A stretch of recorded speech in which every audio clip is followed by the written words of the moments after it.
Masih di Sapa Indonesia Malam bersama saya Friska Clarissa. Seorang warga Semarang meninggal dunia diduga akibat penganiayaan anggota polisi. Kasus ini jadi sorotan masyarakat pada institusi Polri. Jika dugaan ini benar, maka akan memperpanjang daftar kasus pelanggaran hukum yang dilakukan anggota kepolisian. Data dari Lembaga Komisi untuk Orang Hilang atau Kontras memperlihatkan sepanjang Juli 2023 hingga Juni 2024 terdapat 645 kasus kekerasan yang melibatkan anggota Polri. Kasus kekerasan itu menyebabkan 759 korban luka dan 38 korban tewas.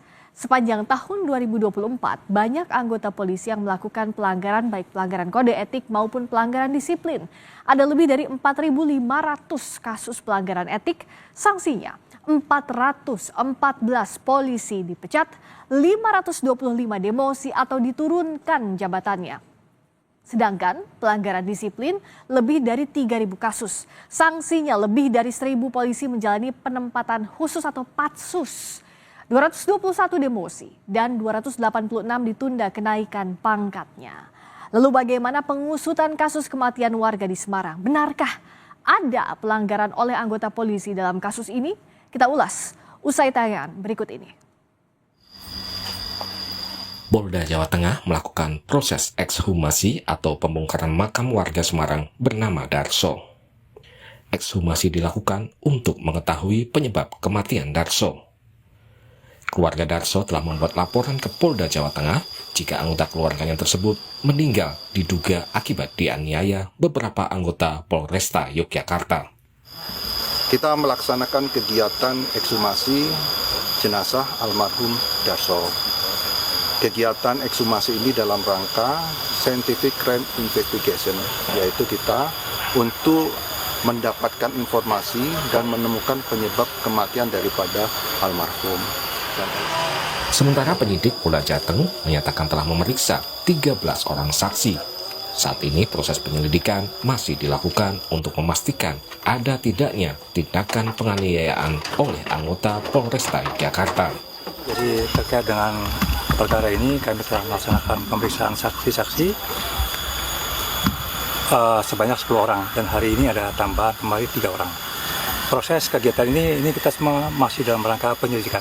Kami belum bisa mengatakan apakah ini ada unsur pidana atau tidaknya. Ya. Darso meninggal dunia setelah mengalami sakit di bagian dada saat dibawa 6 anggota Polresta Yogyakarta pada akhir September lalu. Pihak Polresta Yogyakarta menyatakan polisi mendatangi rumah korban di Semarang untuk menyerahkan surat undangan klarifikasi terkait peristiwa kecelakaan lalu lintas yang melibatkan mobil yang dikendarai korban. Korban mengakui mobil yang disewanya menabrak warga di Yogyakarta. Korban lalu mengajak polisi ke lokasi penyewaan mobil. Saat dalam perjalanan, korban kemudian mengeluh sakit. Polisi kemudian membawanya ke rumah sakit di daerah Ngalian, Semarang. Korban meninggal dunia 2 hari setelah pulang dari rumah sakit. Pihak keluarga melihat ada kejanggalan dalam kasus meninggalnya Darso. Keluarga menduga korban meninggal akibat dianiaya polisi saat dibawa menuju ke lokasi penyewaan mobil. Ada adik korban sempat cerita kepada istri bahwa dia dipukulin sama polisi-polisi dari Yogyakarta. Jadi pengakuan itu yang kemudian memastikan bahwa awalnya ini polisi lah yang melakukan tindakan itu.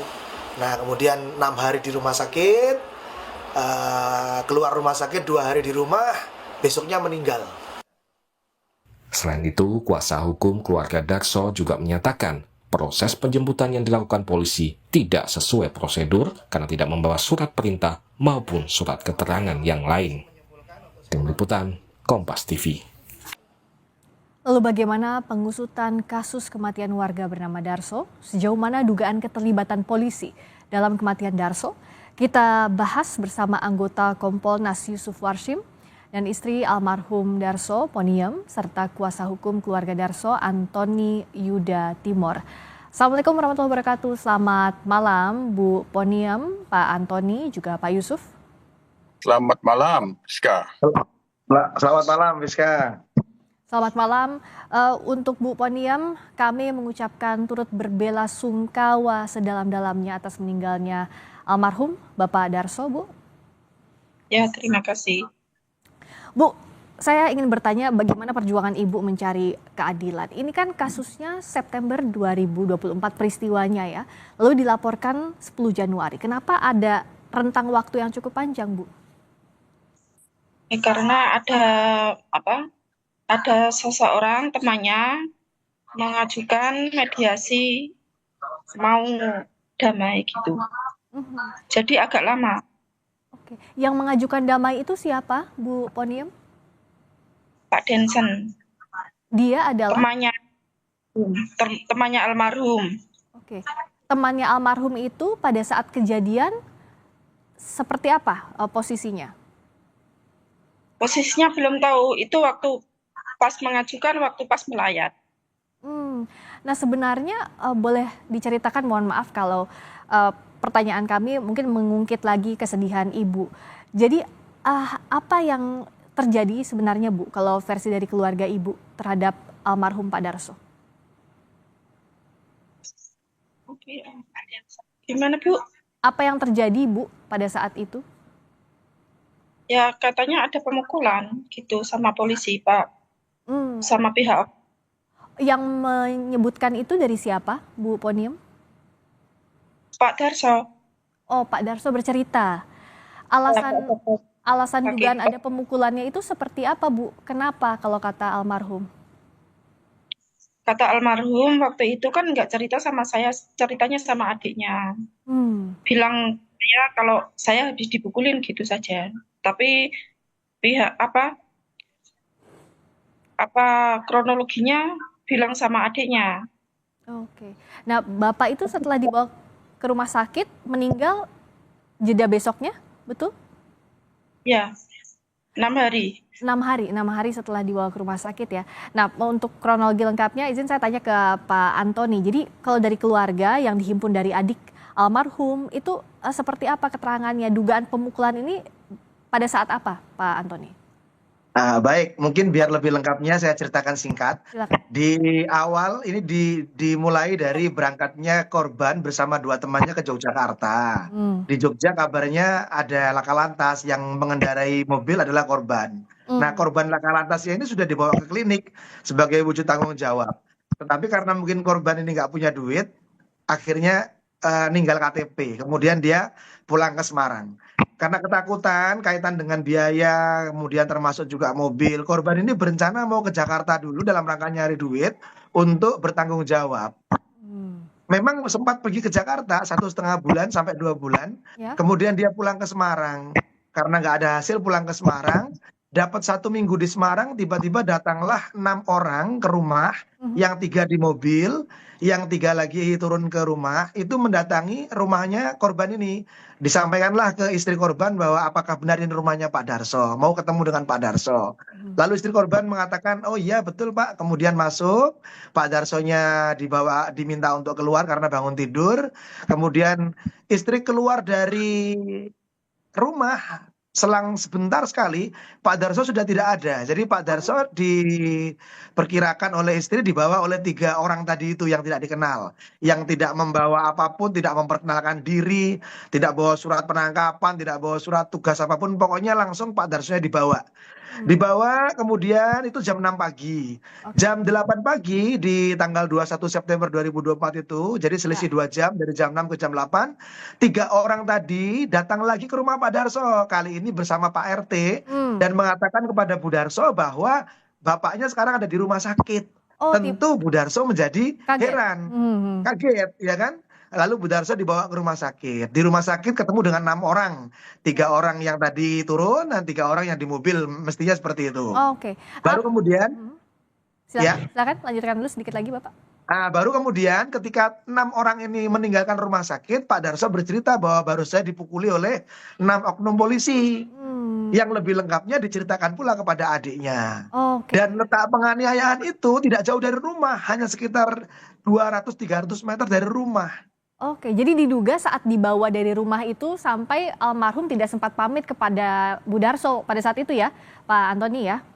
Tidak pamit karena Hmm, langsung dibawa dan oke. nggak lama waktunya menurut cerita Pak Darso ya dipukuli di pinggir jalan Oh, itu, apa dipukuli ya, kemudian dibawa ke rumah sakit. yang mengajak damai kalau tadi cerita Bu Darso itu siapa Pak? Apa betul ada 6 anggota polisi yang memberikan uang damai untuk keluarga? Kalau yang disampaikan Ibu tadi itu, kenapa kok lama dari 21 September sampai dengan Desember, sampai dengan Januari ya baru Ya? dilaporkan, ada orang temannya almarhum yang menawarkan jasa untuk bermediasi dengan para pelaku. Itu. Oke. Memang setelah 6 hari di rumah sakit, kemudian pulang, 2 hari di rumah, hari berikutnya korban ini meninggal dunia, Pak Darso meninggal Oh, dunia. oke. Ya, nah kemudian setelah meninggal dunia, 6 oknum tadi itu yang diduga melakukan penganiayaan sempat datang ke Semarang. Datang ke Hmm, Semarang, kemudian menawarkan uang 5 juta, tapi ya, ditolak oleh keluarga. oke, ditolak itu ya oleh pihak keluarga. Ditolak. Baik. Kemudian datang lagi yang kedua menawarkan 25 juta, tapi nggak ketemu kalau yang ini. Oh, Ditolak juga. Yang ketiga itu ibu ditelepon sama seseorang untuk mendatangi sebuah tempat. hmm, Kemudian tempat itu ibu datang ternyata sudah disodori uang 25 juta. oke. Nah, Nah, yang kedatangan pertama setelah terjadi korban meninggal dunia, kedatangan pertama itu 6 orang datang menggunakan seragam polisi. Makanya kami dapat memastikan bahwa ini adalah anggota polisi. Dari oke. seragamnya juga sudah jelas di foto-foto itu seragam dari Satlantas Polresta Yogyakarta. Mbak, kalau untuk Pak Yusuf dari Kompolnas, apakah sudah mengonfirmasi kepada polisi, apakah ikut juga menelusuri apa yang salah di balik kasus ini, Pak Yusuf? Baik, terima kasih Priska. Pertama tentu Kompolnas mengucapkan turut berduka cita yang sedalam-dalamnya atas berpulangnya ke rahmatullah Pak Darso, suami Ibu Oniem. Poniem ya. Kami turut berbelasungkawa. Yang kedua, Ya, terima ini sudah kami konfirmasi, kami sudah mendapatkan informasi awal ya Mbak Priska, sudah ada laporan polisi di Polda Jateng, tepatnya hari Jumat ya Pak Antoni ya, hari Betul Jumat. Pak, Jumat malam. Jadi ini masih baru, tentu apa yang dilakukan Ibu Poniem yang bersama kuasa hukum Pak Antoni ini sudah tepat. Jadi kami dukung laporan polisi ini. Tentu untuk selanjutnya kami sebagai pengawas akan memantau dan mengawasi proses penanganan laporan polisi ini. Kita dorong, walaupun ini sebenarnya sudah relatif Ya, tahun lalu, tapi mudah-mudahan apa yang akan dilakukan oleh penyidik nantinya dilakukan pendalaman, penyelidikan, apalagi sudah ada informasi awal yang ya. dicurigai, ya, yang dicurigai, adanya oknum yang dicurigai, kami kira itu nanti yang akan kita pastikan ke penyidik. Ya. Sementara ini peristiwanya yang diduga oknum itu dari DIY, sementara kami belum melakukan konfirmasi ke sana. Kami akan pantau nanti ke DIY apakah memang benar ada peristiwa kecelakaan lalu lintas atau apa itu harus kita pastikan. Ya. Sementara yang kami monitor laporan polisi Ibu Poniem yang didampingi oleh Pak Antoni dulu ini untuk dipastikan dapat diproses sebaik-baiknya, dilayani, dilakukan segera penyelidikan, karena informasi-informasi awalnya tadi sebenarnya sudah cukup jelas. Ya, sudah lengkap ya Pak ya? Yang oknum yang dicurigai, tinggal bagaimana nanti selanjutnya. Ya. Kedua, nanti kami akan konfirmasi ke DIY benar apakah itu ada oknum anggota DIY yang dicurigai itu. Oke, Bu Poniem, ada yang ingin disampaikan ke Kompolnas? Apa yang ingin dititipkan untuk mengawasi kasus ini, Bu Poniem? Harapannya Ibu seperti apa, Bu? Ya, seadil-adilnya. Minta keadilan. Keadilan yang ingin Ibu perjuangkan ya, Bu ya? Ya. keadilan untuk almarhum Pak Yusuf. Apakah ini akan, bagaimana jaminannya untuk mengawasi ini agar jangan ada intervensi di tengah jalan, tekanan terhadap keluarga almarhum? Ya, kita dorong, ini laporan polisinya sudah ada, diusut tuntas secara profesional, transparan, dan akuntabel. Sehingga nanti sama-sama kita monitor, Pak Antoni, Ibu Poniem, sama-sama kita kawal keadilan yang akan dimintakan itu kita kawal agar itu bisa terpenuhi untuk korban dan keluarga korban. Dan Bu Poniem akan terus berjuang bersama keluarga ya Bu ya?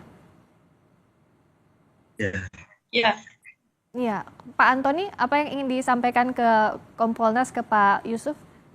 Kami meminta bantuan Pak Yusuf untuk terus mengawal kasus ini. Mengenai 6 anggota yang diduga melakukan tindak pidana di Semarang ini, sebetulnya dari Polresta Yogyakarta kemarin sudah mengeluarkan rilis mengakui bahwa ada 6 anggotanya yang berangkat ke Semarang. Jadi pengakuan awal ini sudah dapat dipastikan bahwa benar-benar ada orang ke sini.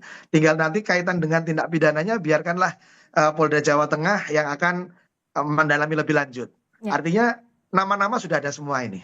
Ya, Pak Yusuf, transparansi kasus ini bagaimana publik bisa mengawasinya? Kompolnas kan banyak dititipkan kasus seperti ini dari publik agar ya bisa transparan, penyelesaiannya juga sampai tuntas. Betul, jadi kuncinya profesional, transparansi. Nah, sehingga tidak hanya korban dan keluarga korban, publik juga mendapatkan kepastian hukum ataupun keadilan masyarakat terkait dengan persoalan ini. Itu bahwa apabila ini bisa diusut tuntas, maka Polri benar-benar menunjukkan kepercayaannya kepada masyarakat itu secara luas untuk publik. Ya, kita sama-sama kawal agar transparan dan profesional untuk Polri mengawal kasus ini, untuk menuntaskan kasus ini, menegakkan siapa yang bersalah harus dihukum sesuai dengan porsinya, sesuai dengan ketentuan hukum pidana kita.